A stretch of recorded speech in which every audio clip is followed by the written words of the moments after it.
राजधानी रायपुर के सबसे बड़े सरकारी अस्पताल डीकेएस में इलाज के लिए हर दिन प्रदेश भर से सैकड़ों मरीज पहुंचते हैं।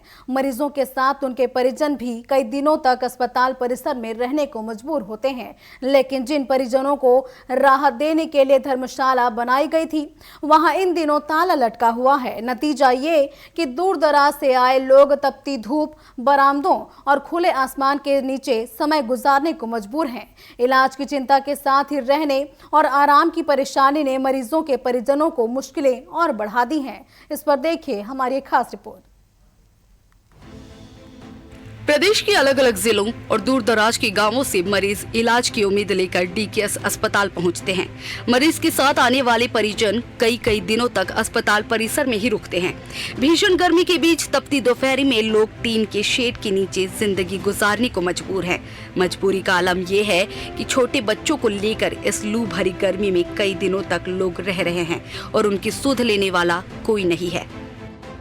राजधानी रायपुर में भीषण गर्मी में डीकेएस अस्पताल में इलाज कराने आते हुए पेशेंट, आए हुए लोग, मरीज के परिजन किस तरीके से जीवन गुजार रहे हैं वो देखकर आपके रोंगटे खड़े हो जाएंगे। दरअसल ये देखिए डीकेएस के बाहर का दृश्य है, जहां पर मरीज के जो परिजन हैं वो यहां पर कई दिनों से यहां पर रह रहे हैं। भीषण गर्मी है, इसी टीन के शेड के नीचे वो अपनी ज़िंदगी गुजारने को मजबूर हैं। तमाम असुविधाओं के बीच इस उम्मीद में यहाँ पर बैठे हुए हैं दिन और रात की जो मरीज हैं वो ठीक हो जाएंगे, उनको लेकर वापस वो घर जाएंगे। तमाम पूरे प्रदेश भर के लोग यहाँ पर आते हैं। ये तस्वीरें देखिए बेहद चिंता का विषय है। जिस धूप में हम 5 मिनट खड़े नहीं रह सकते, उसी धूप में, उसी टीन के शेड के नीचे वो लगातार अपनी जीवन जीने को जो है मजबूर हैं। कहाँ से आए हैं भाई साहब आप? मैं महासोन जिला से।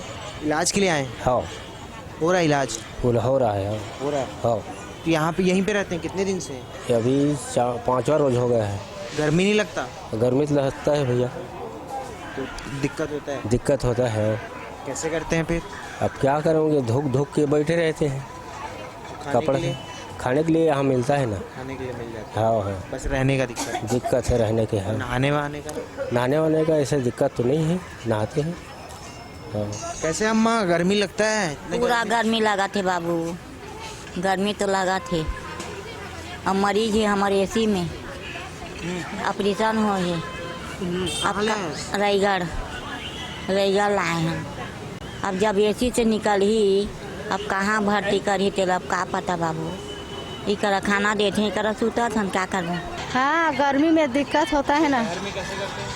क्या करेंगे, इधर इधर करके काटते हैं गर्मी से। देखिए तकरीबन 40-45 डिग्री की गर्मी में लोग यहाँ पर रह रहे हैं। यही चटाई में वो सोते हैं जो ज़मीन से लगा हुआ है। ज़मीन कितना तपता होगा, कितनी गर्मी रहती होगी, इसका अंदाज़ा आप लगा सकते हैं। और जिस तरीके से अब कुछ ही दिन में बरसात आने वाला है, बरसात के समय में भी इसी तरीके की जो दृश्य है वो यहाँ पर देखने को मिलता है। यानी तमाम धूप, गर्मी, छाँव, ठंड, सब में इसी तरीके से जूझते रहते हैं जो मरीज के परिजन हैं।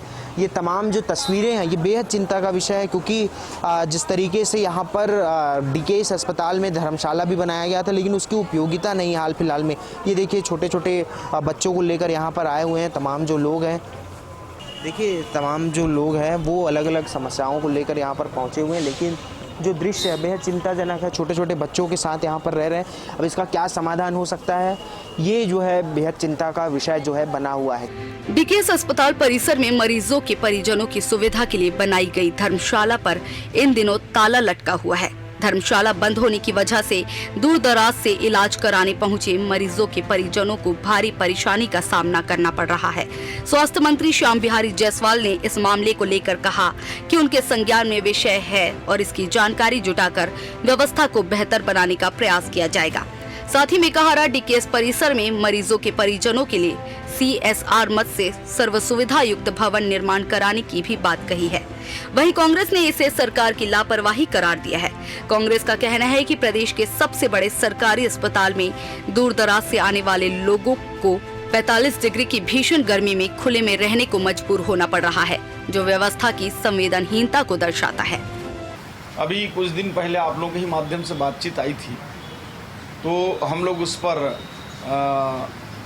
पूरी उसकी जानकारी ले रहे हैं और जो भी उसमें हो सकता है उसको अच्छे से करेंगे। लेकिन आप लोगों को बता दूं मैं कि मेकाहारा और डीकेएस के लिए परिजन निवास के लिए हम लोग एक सर्व सुविधायुक्त भव्य भवन का निर्माण CSR मद से करने जा रहे हैं। जल्द ही उसकी निर्माण पूर्ण होगा। हो सकता है कि निर्माण कार्य में साल भर लग जाए, 1.5 साल लग जाए, 2 साल लग जाए, परंतु भविष्य के लिए अच्छा होगा। देखिए, बिल्कुल भारतीय जनता पार्टी की सरकार की लापरवाही है। सरकार के पास अनेकों प्रकार के फंड हैं जिससे धर्मशाला भी सरकारी धर्मशालाएं बन सकती है, सरकारी भवन बन सकते हैं।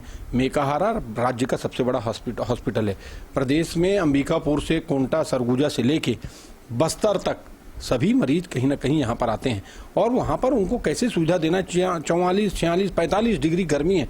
उन गर्मी में एक तो बीमार पेशेंट को लेकर परिवारजन आते हैं और वो भी बीमार हो जाते हैं। अंदर रहने वाला तो बीमार है ही।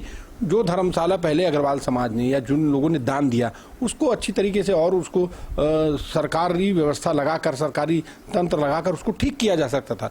लेकिन भारतीय जनता पार्टी कभी इस प्रकार की सोच भारतीय जनता पार्टी की नहीं है। तमाम प्रकार के सामाजिक संगठन हैं जो इसमें मदद कर सकते हैं। अगर उनसे जिला कलेक्टर या जिला प्रशासन भी आह्वान करता है, हम लोगों ने कोरोना में देखा है, आह्वान करने से लोग मदद करने के लिए हजारों हाथ खड़े होते हैं। भारतीय जनता पार्टी तो कुछ कर नहीं रही है। मरीज और उनके परिजन वो मरे कुछ हो, भारतीय जनता पार्टी को कोई लेना देना नहीं। फिलहाल मरीजों के परिजनों को राहत देने के लिए आश्वासन तो मिल गया है, लेकिन हकीकत ये है कि प्रदेश के सबसे बड़े सरकारी अस्पताल में आज भी कई परिवार तपती गर्मी के बीच खुले आसमान के नीचे दिन रात गुजारने को मजबूर हैं। सवाल सिर्फ एक बंद धर्मशाला का नहीं है, बल्कि उन लोगों की तकलीफ का है जो अपने अपनों के इलाज के लिए उम्मीद लेकर राजधानी पहुंचते हैं। ऐसे में सभी की नजर इस बात पर है कि मरीजों और उनके परिजनों को राहत देने के लिए किए गए वादे आखिर जमीन पर कब उतरते हैं। TV24 के लिए प्रियांशु कश्यप की रिपोर्ट।